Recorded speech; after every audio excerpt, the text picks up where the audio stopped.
Okay, well, Brad, our litigation analysts here at Bloomberg Intelligence think that the SEC ultimately is going to win this. That's just an opinion. It's a hypothetical scenario. But in that scenario, how does Ripple move forward?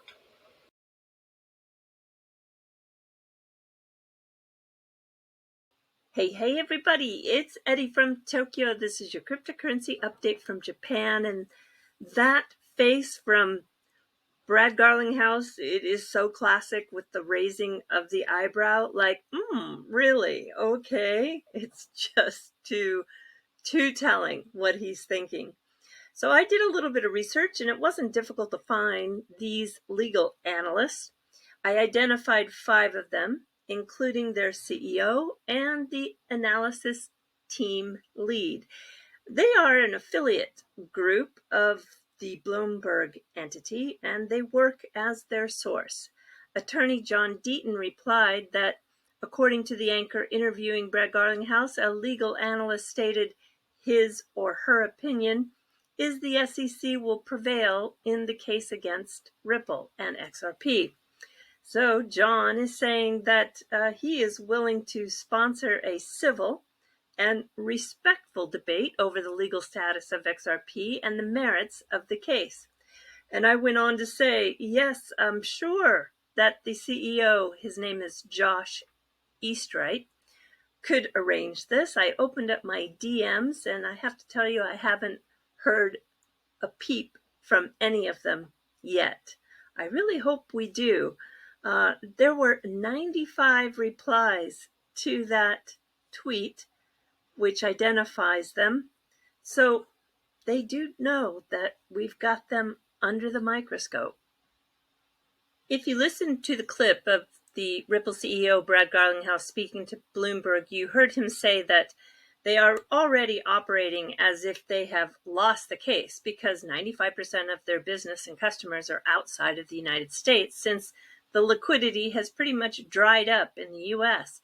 Well, I'm going to tell you that Tranglo, which is the company that is really active in using the digital asset XRP in the on-demand liquidity solution, or ODL, they just released this new all-in-one solution for businesses. And you can see here that any customer that completes that onboarding process, they can access Tranglo's business and its full suite of features. So they are really getting into a place that is in Southeast Asia where the remittances are just enormous, and they are onboarding people in a way that is going to build out XRP and the use case. And we just have to still be patient and wait for the United States to figure out just exactly how those guardrails are going to be created. And Tranglo today sent out a blog that talks about how digital currencies like XRP are transforming global payments.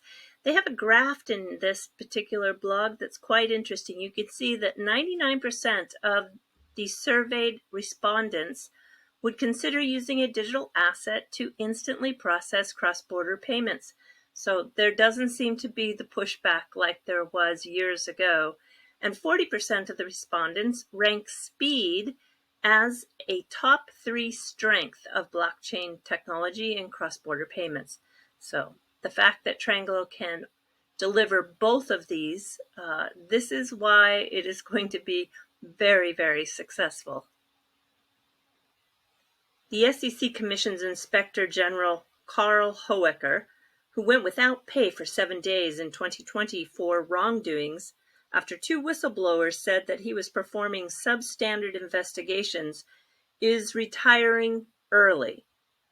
Well, let's hope that this early retirement is being pushed on him and that there is actually some cleaning up being done inside the SEC. I know that's wishful thinking, but I'm going to make some wishful thinking.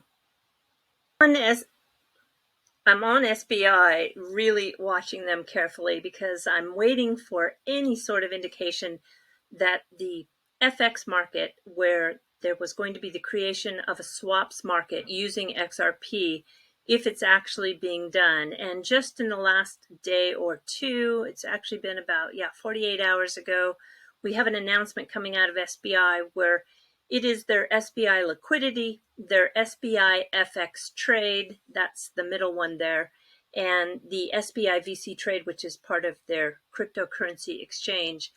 They were announcing that there's an FX, which is the foreign exchange, blockchain post-trade derivatives platform being built. And they announced a new partner, Linqto, which is going to run the cloud-based infrastructure.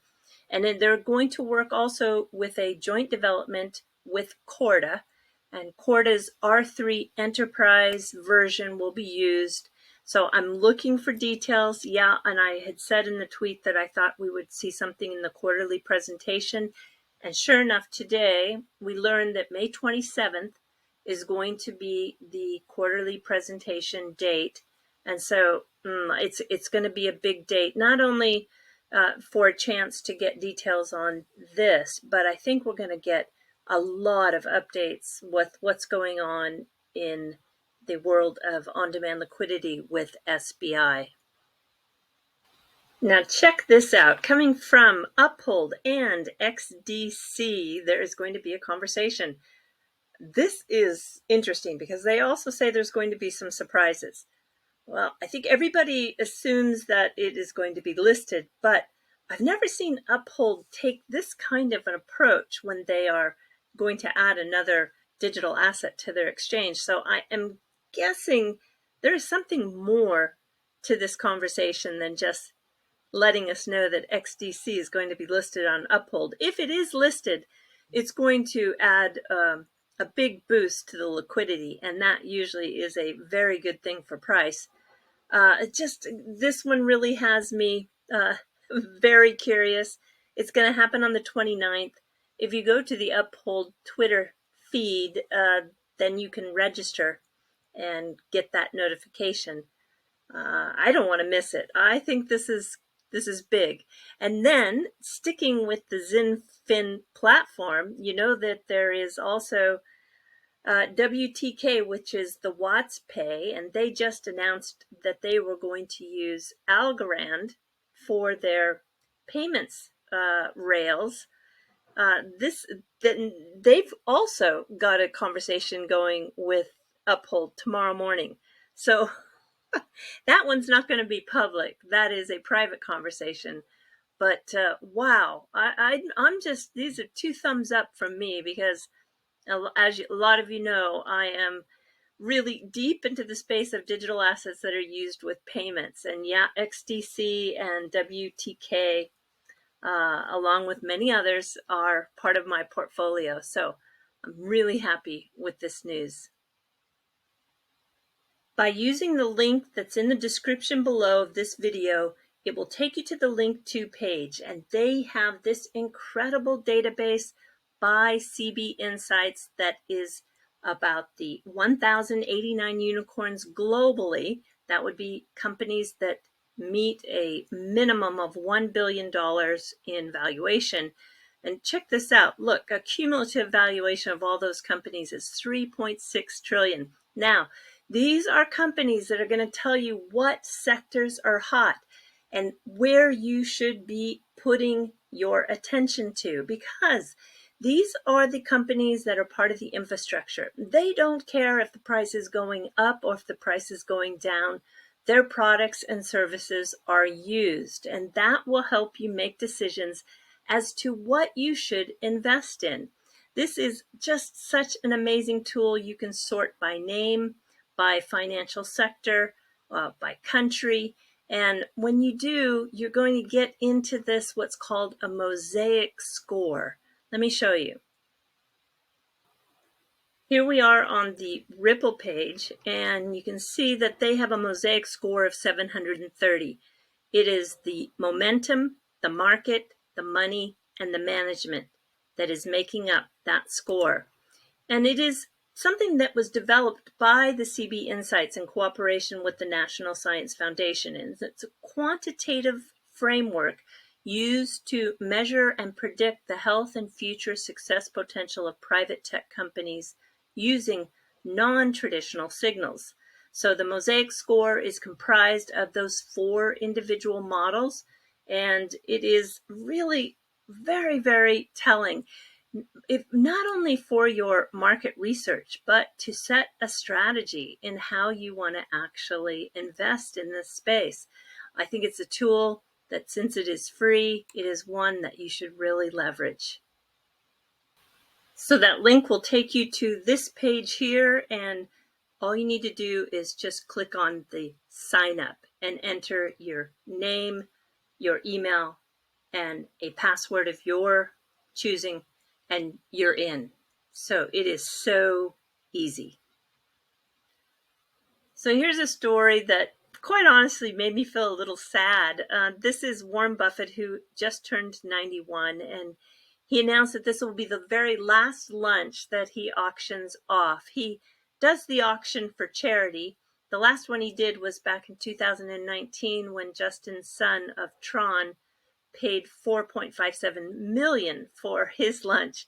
And yeah, I'm not necessarily a Warren Buffett fan, and nor do I feel like he's a real loser because he missed the boat on crypto. I'm pretty neutral, but for some reason, just knowing that this was going to be the last one made me feel a little sad. Yeah, it's that feeling you get sometimes at the very end of a sunset. I know life goes on, and we're going to wake up and have another sunrise, but you'll never see that sunset again. Maybe that's how I felt. All right, everybody, we're jumping to the fluff, and this is fun. This is about cosplay. Cosplay is a shortened word for costume play. Very, very popular in Japan.